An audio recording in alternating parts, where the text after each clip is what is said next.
बिस्मिल्लाहिर्रहमानिर्रहीम। अस्सलाम वालेकुम बच्चों। आज का हमारा टॉपिक है इस्लाम में बिला सूद बैंककारी का तसव्वुर। अगर आप देखें बैंकिंग सिस्टम को तो आपको पता होगा कि उनका जितना भी कारोबार है वो सूद की बिना पर होता है। लोग अमानतें जमा करवाते हैं बैंक में, किस वजह से कि उनको इन अमानतों पर सूद मिलेगा। बैंक जो है वो लोगों को कर्जे देता है या फिर दूसरे बैंकों को कर्जे देता है, ताजरों को कर्जे देता है। तो किस बिना पर देता है कि उन पर वो सूद वसूल करेगा। लेकिन इस्लाम में सूद हराम है और इस्लाम में बिला सूद बैंककारी का तसव्वुर जो है वो पेश किया गया है। आज हम डिटेल में इसके मुतल्लिक पढ़ेंगे। अब जैसा कि आप लोग जानते हैं, इस्लाम एक मुकम्मल ज़ाब्ता हयात है जो कि जिंदगी के हर एक पहलू, चाहे वो मुआशी हो, माशरती हो, सियासी हो, मजहबी हो, उनके बारे में बुनियादी लाहे अमल जो है वो फराहम करता है। जहां तक सूद की बात है, इस्लाम में सूद को हराम करार दिया गया है।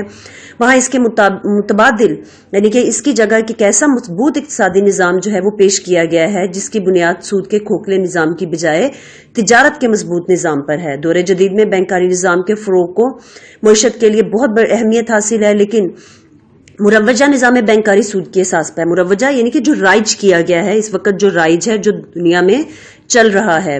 इस्लाम ने मुजारबत और शराकत या इश्तराकियत जो है उसको बुनियाद बनाकर जो है वो सूद की लानत से पाक एक निज़ाम जो है वो पेश किया है, जिसको हम अब डिटेल में पढ़ेंगे।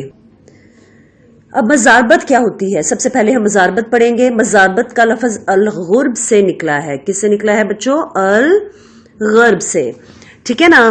तो मजारबत यानी कि अल-गुर्ब जिसके मानी सफर के हैं, क्योंकि तिजारत में अमूमन सफर दरपेश होता है। इलावा अज़ी ये मजारबा फिल अर्ज से माखूज है, जिसके मानी है जमीन के तूलो अर्ज में सफर करना, जिसका इतलाक मजारबत के मामले में मजारबत की राबुल माल के सरमाए के साथ जद्दोजहद पर होता है।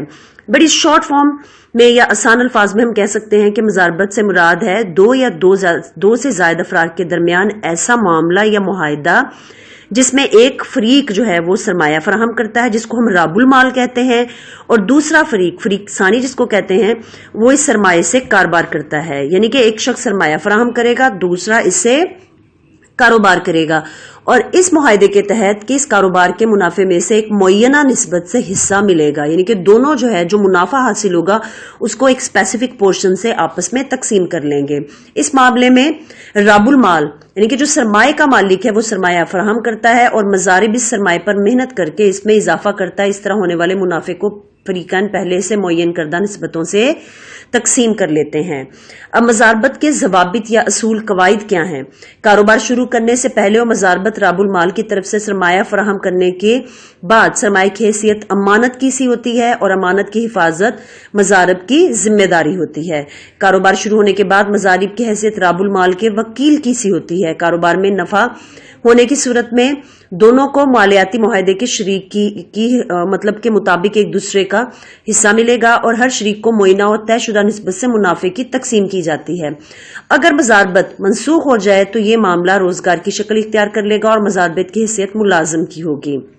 मजारिब की हैसियत नफा या नुकसान राबुल माल का होगा, और जबकि मजारिब को उसकी उजरत मिलेगी। अगर मजारिब यानी कि जिसके पास जो है वो जिम्मेदारी है सारी, मुआहिदे की किसी शर्त की खिलाफवर्जी करे तो उसकी हैसियत गासिब की होगी, और इस पर सरमाए की वापसी की जिम्मेदारी होगी। अगर मजारिब की एक शर्त यह है कि सारा मुनाफा मजारिब को मिलेगा और मजारिब की हैसियत जो है वो मकरूज की होगी, तो यह मामला मजारबत के बजाय कर्ज का मामला होगा। यानी कि मुख्तलिफ तरीके से यह मुआहिदा आपस में तय पाता है, जिसमें जो है वो माल फराहम करने वाला राबुल माल और मजारिब जो कि कारोबार कर रहा है वो एक दूसरे के साथ जो है कोऑपरेशन से काम करते हैं। दूसरा तरीका जो है कि अगर सूद ना मतलब कि सूद की बजाय, पहला तो तरीका आपको पता है कि इस्लामी बैंकिंग में है मजारबत का, दूसरा है मशारका या शराकत का, जिसमें दो या दो से ज्यादा अफराद किसी कारोबार में मुतय्यन सरमाए के साथ नफे के हसूल के लिए इकट्ठे होते हैं, और कारोबार के नफा नुकसान में पहले से तयशुदा निस्बतों पर मुत्तफिक होना शर्त कहलाता है। शराकत के जो है वो जवाबित या कवायद क्या है? पहला है कि हर फरीक का हिस्सा निस्बत या फीसद की सूरत में पहले से طے شدہ ملے گا.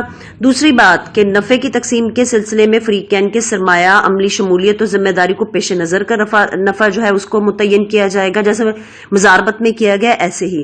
مسلسل جاری کاروبار میں نقصانات کا ازالہ آئندہ ہونے والے نفع سے کیا جائے گا. اصل سرمایہ کے مالکان کو واپس ملنے کے بعد نفع کے حقدار نفع کے مالک قرار پائیں گے، اور مساوی سرمایہ کاری کے باوجود نفع کی نسبتیں مختلف ہو سکتی ہیں. تو اس کو ہم بولتے ہیں شراکت. ٹھیک ہے بیٹا، اب آپ کو بات سمجھ میں آئی کہ اسلام میں چونکہ بلا سود بینکاری نظام ہے، تو بلا سود بینکاری نظام کی دو صورتیں ہیں، ایک مزاربت ہے، ایک مشارکہ یا شراکت ہے. اب شراکت کی بہت ساری قسمیں ہیں. اب نیچے دیکھیں تو شراکت کی جدید اقسام دی ہوئی ہیں. سب سے پہلے مشترکہ سرمایہ کی کمپنیاں ہیں، پھر کاروباری شراکت ہے، اس کے بعد محدود کمپنی ہے، اس کے بعد انجمن امداد باہمی ہے. یہ 4 قسمیں ہیں کس کی؟ شراکت کی. ٹھیک ہے بچوں، نیکسٹ ہم دیکھیں گے اسلامی نظام معیشت میں بینکاری. اسلام نے سود سے پاک بینکاری کے نظام کا ایک مکمل متبادل نظام تجویز کیا ہے. اسلام میں ایک متبادل بنیاد نفع نقصان پر برابر کی شراکت ہے. نفع نقصان جو ہے وہ اس کی کارکردگی پر لوگوں کی، یہ جو بھی شراکت دار ہیں ان کی کارکردگی کی بنا پر جو ہے وہ ان میں تقسیم کیا جائے گا. اس کے لیے سرمایہ کاری کی کمپنیاں، بینک اور دیگر ادارے بھی کام کر سکتے ہیں. اسلام کے نزدیک بینک صرف مالیاتی ثالث ہی نہیں ہے. مالیاتی ثالث یعنی کہ جو لوگوں کی امانتیں اپنے پاس رکھتے ہیں اور اس کو پھر آگے قرضے میں جاری کرتے ہیں، بلکہ وہ ایک سرمایہ کار بھی ہے، یعنی کہ وہ ان امانتیں جو لوگوں کی ان کے پاس جمع ہے ان کو وہ خود کاروبار کے لیے استعمال میں بھی لا سکتے ہیں.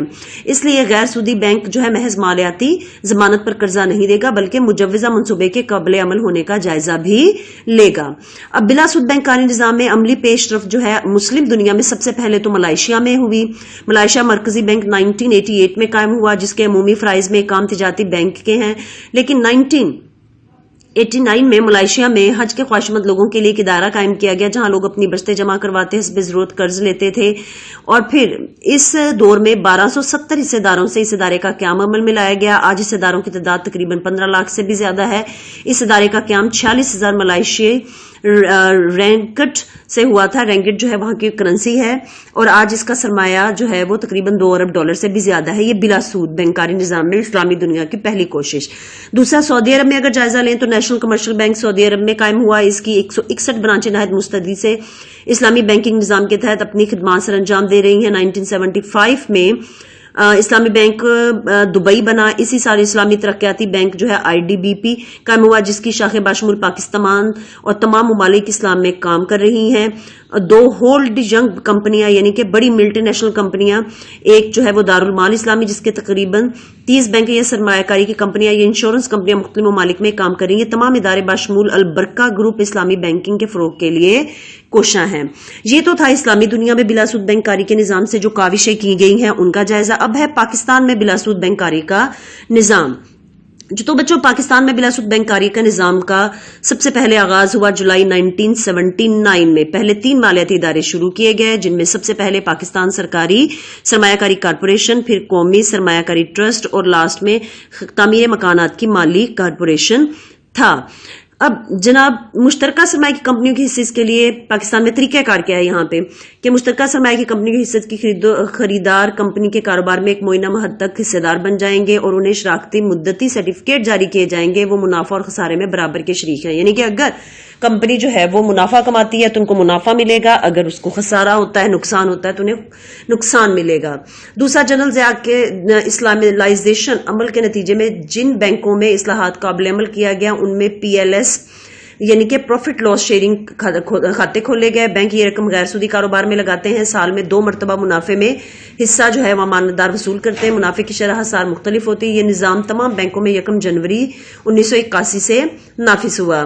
غیر میعادی کھاتے کم از کم جو ہے وہ $100 سے، اور میعادی کھاتے کم از کم $1000 سے کھولے جا سکتے ہیں. ٹھیک ہے بچوں، اس کے بعد جنرل ضیاء کے دور میں ہی جنوری 1985 میں بینک حکومت کو سرکاری کارپوریشنوں اور سرکاری اور نجی کمپنیوں کو جو سرمایہ فراہم کریں گے وہ بھی اسلامی اصولوں کے عین مطابق ہوگا. یہ بھی طے پایا کہ 1 جولائی 1995 سے اسٹیٹ بینک کا تجارتی بینکوں حکومت کے ساتھ لین دین بلا سود اسلامی اصولوں کے مطابق ہوگا، یعنی کہ ایک دوسرے کے ساتھ जो है वो सूद का लेन देन नहीं करेंगे, बल्कि नफा और नुकसान की बिना पर लेन देन करेंगे। नेज़ तिजारती बैंक जरूरतमंदों को मरकजी बैंक की हदायत पर कर्जे हसना भी देंगे, जो कि बगैर सूद के या मुनाफे के होगा। कर्जदार जब कर्ज अदा करने के काबिल हो जाए तो ऐसा कर्ज वापस कर सकता है।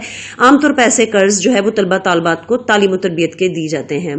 तो बच्चों, बिला सूद बैंक का निजाम की अहम खसूसियात दर्ज झैल हैं। ये खाते अफराद अपने इनफरादी या मुश्तरका नामों से खोल सकते हैं। नफा और नुकसान बचत खाते कंपनियों, फर्मों, रिफाई इदारों, तालीमी दरसगाहों के फलाई फंड से खोले जा सकते हैं। नफा नुकसान के शराकती खाते कम से कम 100 रुपए से खोले जा सकते हैं।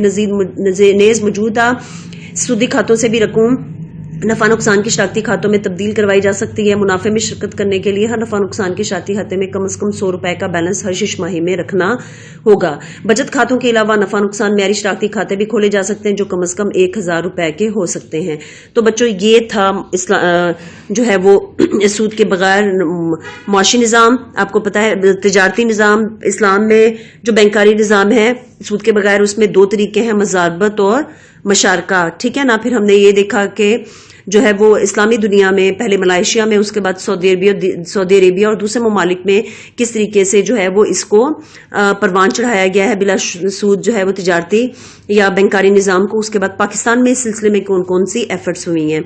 नेक्स्ट आज हमारे चैप्टर नंबर 3 का जो है वो इख्तिताम हो गया है। आप लोगों ने इसके MCQs को बहुत अच्छी तरह से देखना और याद करना है, और इसके शॉर्ट क्वेश्चंस भी याद करने हैं। याद रखिएगा बच्चों कि हमारा जो पेपर का पैटर्न है उसमें 20 मार्क्स के MCQs होते हैं, और इसके अलावा 50 मार्क्स के शॉर्ट क्वेश्चंस होते हैं, और 30 मार्क्स के एक्सटेंसिव क्वेश्चंस होते हैं।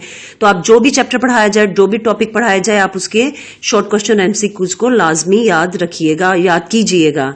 ओके बच्चों, फिर अल्लाह हाफिज।